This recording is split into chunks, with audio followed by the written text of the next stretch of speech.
अनौपचारिक बातचीत कार्यक्रम के भाग 4 में आप सभी का स्वागत है।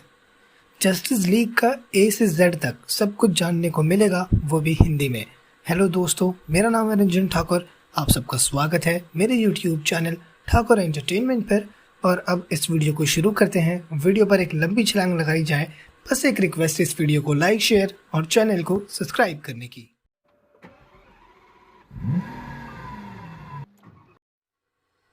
वार्नर ब्रदर्स ने एक लाइव एक्शन जस्टिस लीग बनाने की सोची साल 2007 में। अब उस वक्त इस फिल्म को डायरेक्ट करने वाले थे जॉर्ज मिलर, पर इस प्रोजेक्ट को रद्द करना पड़ा क्योंकि प्रोडक्शन डिले हो चुके थे।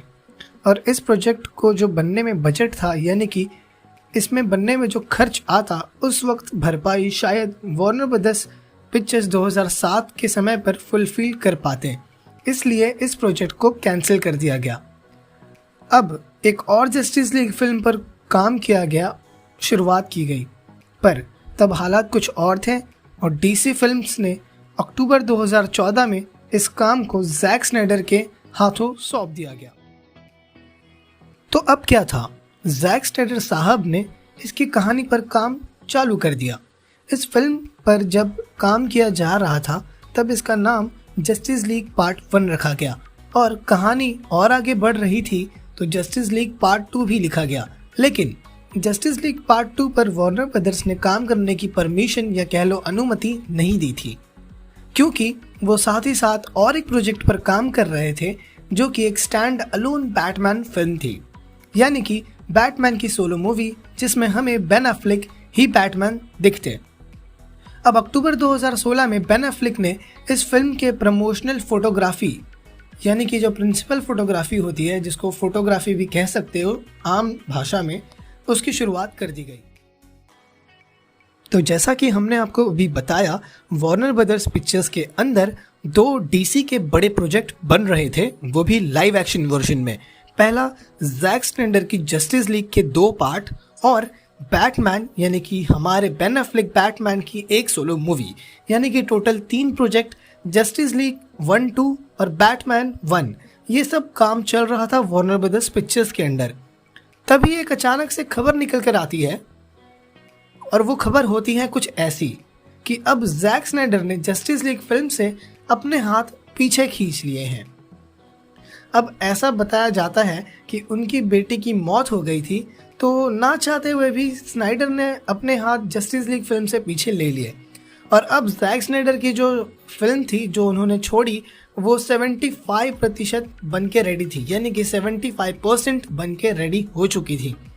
बस 25% फिल्म के बचे थे और वार्नर ब्रदर्स जैक स्नाइडर की जस्टिस लीग को वापस तो बुला सकते नहीं थे क्योंकि ऑलरेडी उनके पर्सनल इश्यूज आ गए थे।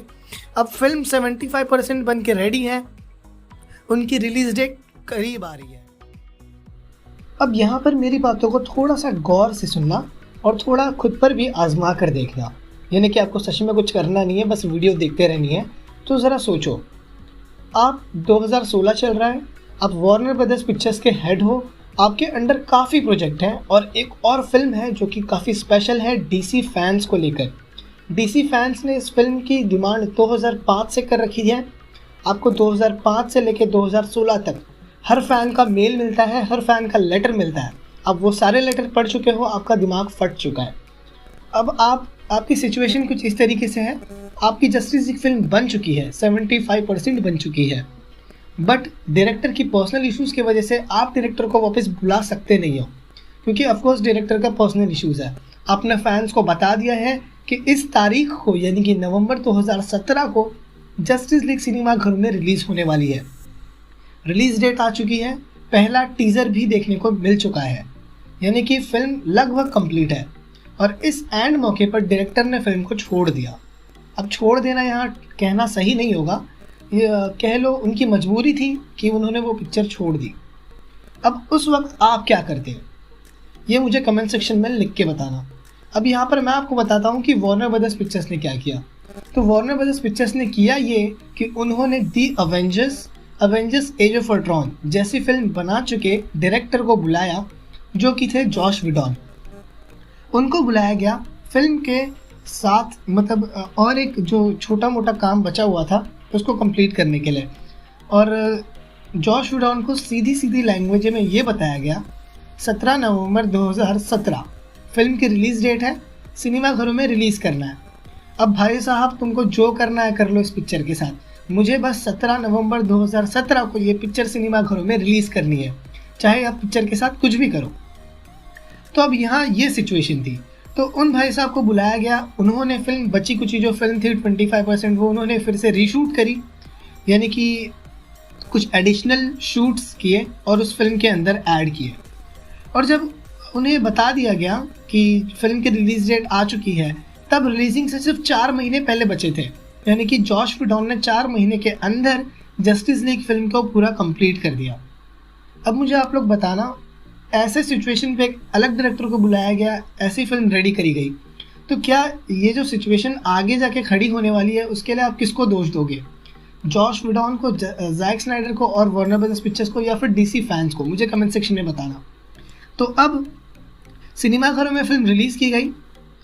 हुआ ये कि सिनेमा घरों में जब ये वार्नर ब्रदर्स ने रिलीज़ किया, तो जब इसके ऑफिशियल रिलीजिंग डेट के कलेक्शन सामने आए तो वो थे $300 मिलियन के।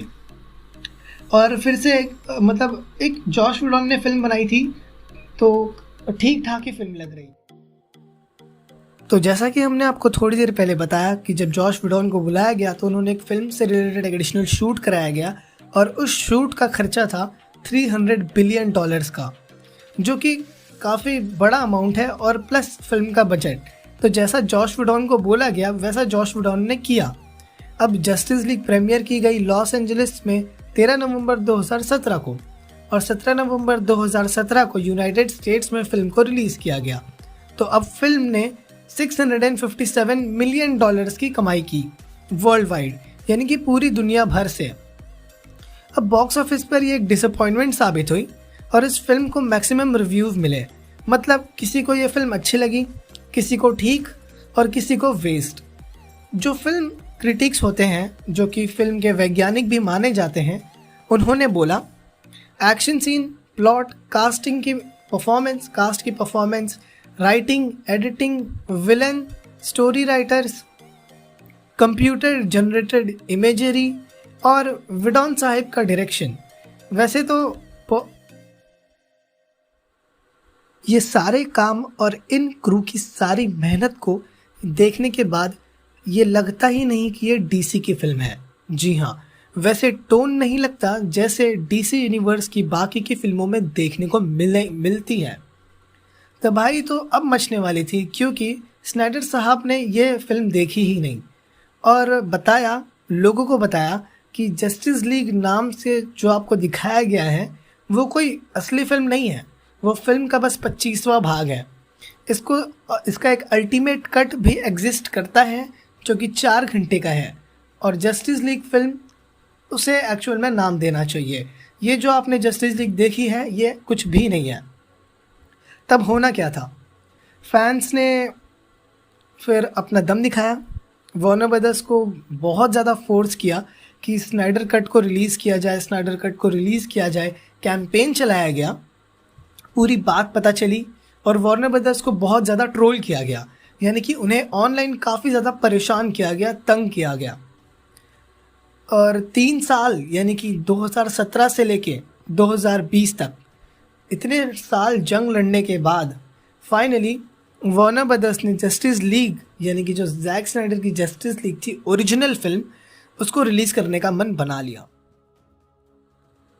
तो हमें इस साल मार्च के महीने में 3 साल की कड़ी मेहनत के बाद साल 2021 मार्च 17 को जस्टिस लीग का ओरिजिनल फिल्म देखने को मिला, वो भी HBO मैक्स पर। अब लोगों ने ये डिमांड करी है कि जैक स्नाइडर का जो स्नाइडर वर्स है वो भी देखने को मिले। अब यहाँ जैक स्नाइडर का स्नाइडर वर्स है क्या है, पहले ये समझते हैं। तो जैक स्नाइडर काफ़ी अच्छे डायरेक्टर हैं, उन्होंने DC के यूनिवर्स को एक हिसाब से शुरुआत करी गई थी। उसके बाद आगे जाके ये प्रॉब्लम सब खड़ी हुई जो कि मैंने अभी आपको बताया। उसके बाद जैक स्नाइडर ने DC की फिल्म डायरेक्ट करना छोड़ दिया, बल्कि मतलब मना ही कर दिया, एक तरीके से DC को टाटा कह दिया। उसके बाद लोगों का ये मानना है कि जो स्नाइडर वर्स है स्नाइडरवर्स ये चीज़ है कि जैक स्नाइडर का जो विजन है था डीसी की फिल्मों को लेकर, वो था स्नाइडरवर्स। तो अब लोगों की डिमांड ये है कि अब वार्नर ब्रदर्स पिक्चर्स स्नाइडरवर्स को भी ग्रीन लाइट दे और स्नाइडरवर्स भी लोगों के सामने दिखाए, पर वार्नर ब्रदर्स सुनने का नाम ही नहीं ले रहा। वेल, ये सब हो गई ये स्नाइडरवर्स और जस्टिस लीग की बातें। तो अब बात करते हैं स्नाइडरवर्स में टोटल कितनी फिल्में एग्जिस्ट करती हैं। तो मैन ऑफ स्टील जो कि साल 2013 में आई थी, सुपरमैन की पहली फिल्म थी, वो डीसी यूनिवर्स के अंदर, डीसी एक्सटेंडेड यूनिवर्स के अंदर। फिर उसकी दूसरी फिल्म थी बैटमैन वी सुपरमैन, जिसको एक हिसाब से मैन ऑफ स्टील का सीक्वल ही बोला जाता है, लेकिन ये मैन ऑफ स्टील का सीक्वल कहीं से भी लगता नहीं है। हाँ, इसमें हमें जैक स्नाइडर ने ही दोनों फिल्में डायरेक्ट करती हुई दिखाई गई है। और जो इस यूनिवर्स की तीसरी फिल्में हैं, तो वो थी जैक स्नाइडर की जस्टिस लीग, जो कि 2021 में देखने को मिली है। अब बात करते हैं कौन कौन सी फिल्में इसमें आने वाली होती अगर justice league 1 properly Jack Snyder ने डायरेक्ट करी होती साल 2017 वाली। तो देखो, बैटमैन वी सुपरमैन का सीक्वल आने वाला था, जो कि बैटमैन 2 के नाम से भी पॉपुलर होता, और इस फिल्म में भी हमें बेन एफ्लेक ही बैटमैन नज़र आते। इसके बाद जस्टिस लीग 2 थी, मैन ऑफ स्टील 2 का दूसरा पार्ट, जस्टिस लीग 3, जो कि शायद ही अभी हमें देखने को मिलेगी। तो ये जो मैंने अभी आपको बताया, ये है एक कंप्लीट स्नाइडरवर्स। तो देखो, ये सारी बातें थी जो मुझे लगता है कि आप लोगों ने पहले भी कई बार सुनी होगी, लेकिन फिर भी जो मेरे चैनल के सब्सक्राइबर्स हैं, मुझे लगता था कि उनको भी ये बात पता होनी चाहिए, क्योंकि उन्होंने मेरा चैनल सब्सक्राइब किया हुआ है। तो इस वजह से ये मेरा फ़र्ज़ बनता था कि मैं ये जो स्टोरी है, ये सब कुछ आपको एक्सप्लेन करूँ, जो कि मैंने इस वीडियो में बखूबी किया भी है। तो उम्मीद करते हैं आपको ये वीडियो पसंद आई होगी। तो अगर हाँ, तो इस वीडियो को लाइक और शेयर करना बिल्कुल ना भूलें, और इस सब पर आपके क्या विचार है मुझे कमेंट सेक्शन में ज़रूर बताइएगा। तो मेरे अकॉर्डिंग इस वीडियो को में इतना ही करते हैं। तो यहीं पर हम अनौपचारिक बातचीत कार्यक्रम का भाग चौथा यहीं पर समाप्त करते हैं, और मेरे बाकी के सोशल मीडियाज़ के लिंक आपको डिस्क्रिप्शन में मिलेंगे। इस वीडियो को लाइक, शेयर और चैनल को सब्सक्राइब कर लो, ऐसे ही इंटरेस्टिंग सुपर हीरोज़ की दुनिया से जुड़ी हुई बातों को हमेशा देखते रहने के लिए। तो अब मैं मिलूँगा आपसे शुक्रवार को सुपर न्यूज़ के एक अलग भाग में। तो मेरे अकॉर्डिंग इस वीडियो में इतना ही करते हैं। मिलते हैं हमारी अगली वीडियो में, तब तक के लिए जय हिंद।